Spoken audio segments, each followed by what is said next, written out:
اور واحد ایک وسیلہ ہے۔ علامہ اقبال کہتے ہیں کہ اس دور میں تعلیم ہے امراض ملت کی دوا، ہے تعلیم خون فاسد کے لیے میسن بیشتر۔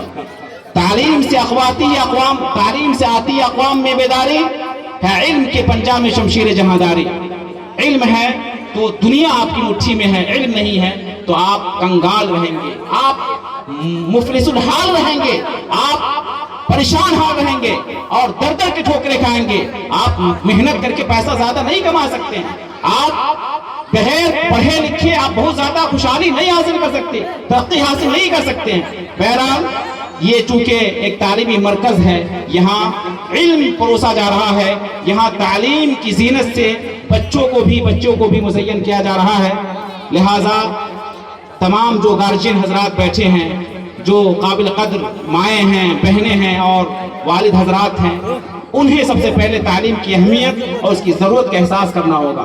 پہلے باپ سمجھیں گے کہ تعلیم کی اہمیت کیا ہے اور زندگی میں اس کی کتنی ضرورت ہے۔ ماں کو جب اس بات کا احساس ہوگا کہ تعلیم زندگی کے لیے ضروری ہے، تبھی جا کر کے بچے پڑھیں گے، بچیاں تعلیم حاصل کرے گی، ورنہ باپ کو پتہ ہی نہیں کہ تعلیم کا کیا مرتبہ ہے، ماں کو معلوم ہی نہیں کہ تعلیم کا کیا مقام ہے، تو پھر بچے کو تعلیم کی راہ نہیں دکھائیں گے، وہ مدرسے نہیں بھیجیں گے، اسکول میں تعلیم نہیں دلائیں گے اور خود بھی جاہل رہیں گے، بچوں کو بھی جاہل رکھیں گے۔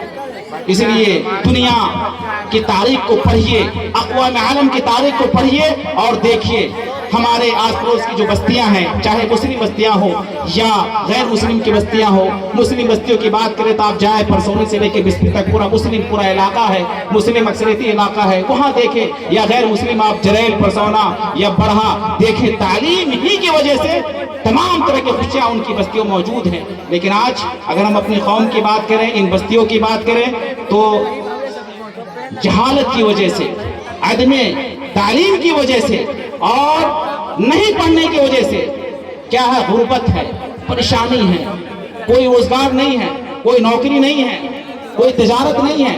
تجارت کے لیے بھی تعلیم ضروری، یاد رکھیے۔ اگر آپ دکان چلانا چاہتے ہیں، ایک راشن کی دکان جس کی پونجی اگر فرض کر رہے کہ 50,000 ہو، 20,000 ہو، تو اس کے لیے بھی تعلیم چاہیے۔ تعلیم ہی سے تمام ترقی حاصل ہوگی۔ تعلیم سے ٹیکنیک آتی ہے، کیسے تجارت کرنی ہے، کیسے بزنس کرنا ہے، کیسے کسٹمر کو ڈیل کرنا ہے، کیسے کنونس کرنا ہے، کیسے سامان کو فروخت کرنا ہے، کیسے بات کریں گے، کیا طریقہ ہوگا۔ یہ تمام ہنر صرف تعلیم سے آئے گا۔ اگر آپ جاہل ہیں، آپ کو نہیں پتا ہے، تو ایک کسٹمر کے ساتھ اس انداز سے بات کریں گے، وہ دوبارہ آپ کے پاس نہیں آئے گا، کیونکہ آپ کے پاس شعور نہیں رہے گا، آپ کے پاس ایک کردار نہیں رہے گا، آپ کے پاس اچھا اخلاق نہیں ہوں گے، آپ کے پاس بولنے کی تمیز نہیں ہوگی، آپ کے پاس کسی سے برتاؤ کرنے کی صلاحیت نہیں ہوگی، تو آپ دکان نہیں چلا سکتے ہیں۔ آپ اگر کھیتی کرتے ہیں، اس کے لیے بھی تعلیم کی ضرورت ہے۔ اگر کوئی پڑھا لکھا کسان ہے، اسے معلوم ہے کیسے کاشتکاری کی جاتی ہے، کس موسم میں کون سی فصل ڈالی جاتی ہے اور اس میں کتنی محنت کی ضرورت ہے، یہ بھی تعلیم ہے۔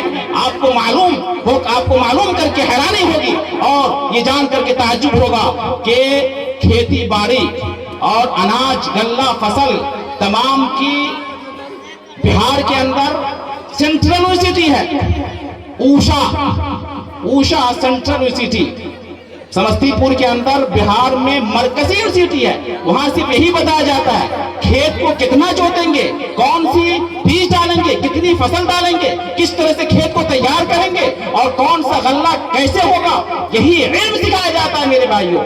تو کسان کے لیے بھی تعلیم ضروری ہے۔ آپ یہ تو کافی ہے سمجھنے کے لیے، جس میدان میں چاہے جہاں جائیں تعلیم ضروری ہے۔ بغیر شکشا کے، ایجوکیشن کے، تعلیم کے، انسان اگر غیر مسلم ہی کیوں نہ ہو، وہ انسان نہیں رہ پائے گا، اس کے اندر انسانیت نہیں آ پائے گی۔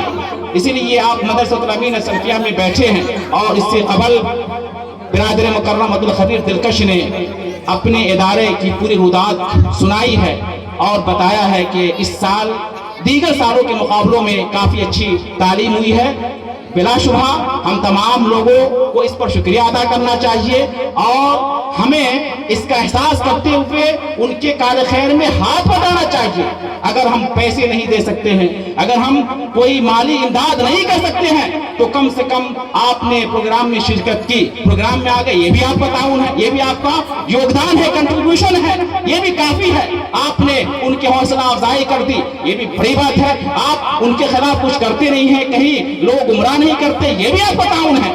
تو جیسے بھی ہو, چاہے مالی ہو, اگر اللہ نے آپ کو توفیق دی ہے تو ماہانہ آپ جو ہے 100 روپیے, 50 روپیے, 200 روپیے, کوئی ضروری نہیں کہ آپ کا بچہ پڑھتا ہو یا آپ کی بچی پڑھتی ہو, ہر مسلمان کو ہر نیکی کے کام میں بڑھ چڑھ کر حصہ لینا چاہیے.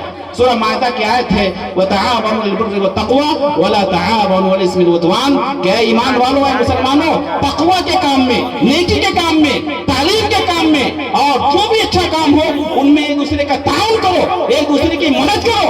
وَلَا تَعَاوَنُوا عَلَى الْإِثْمِ وَالْعُدْوَانِ. اور گناہ کے کام میں, برائی کے کام میں, ظلم و زیادتی میں تم کسی سے بات تک نہیں کرو, کسی کی مدد نہ کرو اور کسی کا ساتھ نہ دو. افسوس کی بات یہ ہے کہ ہماری قوم کے اندر, ہمارے سماج کے اندر, ہماری بستی کے اندر آج اگر کوئی اچھا کام شروع ہوتا ہے تو اس کی مذمت شروع ہو جاتی ہے, اس کی برائی شروع ہو جاتی ہے, لوگ ٹانگ کھینچنا شروع کر دیتے ہیں اور طرح طرح کی باتیں پھیلاتے ہیں, گمراہیاں پھیلاتے ہیں. یہ ہماری بدقسمتی کی بات ہے. اور اگر کوئی اچھا کام شروع کرتا ہے تو کوئی ساتھ دینے والا نہیں ہوتا ہے میرے بھائیوں.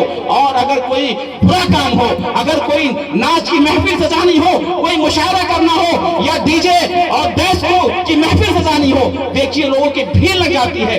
اگر کہیں میچ کرانا ہو, ہم مشاہدہ کرتے ہیں, دیکھتے ہیں تو بڑی تعداد ہوتی ہے, لوگ بڑھ چڑھ کر کے پیسے دینا شروع کر دیتے ہیں, 500 1000 روپے دینا شروع کر دیتے ہیں. لیکن آپ دینی پروگرام کے نام پر, مدرسہ کے نام پر, مسجد کے نام پر یہاں کے لوگوں سے اگر آپ 100 روپے بھی مانگیں گے تو ان کے دل میں درد شروع ہو جاتا ہے, ان کے سر میں درد شروع ہو جاتا ہے اور لگتا ہے 100 روپے دینے سے ہماری دولت میں کمی آ جائے گی, ہماری جیب میں کمی آ جائے گی اور ہم غریب ہو جائیں گے. میرے بھائیوں,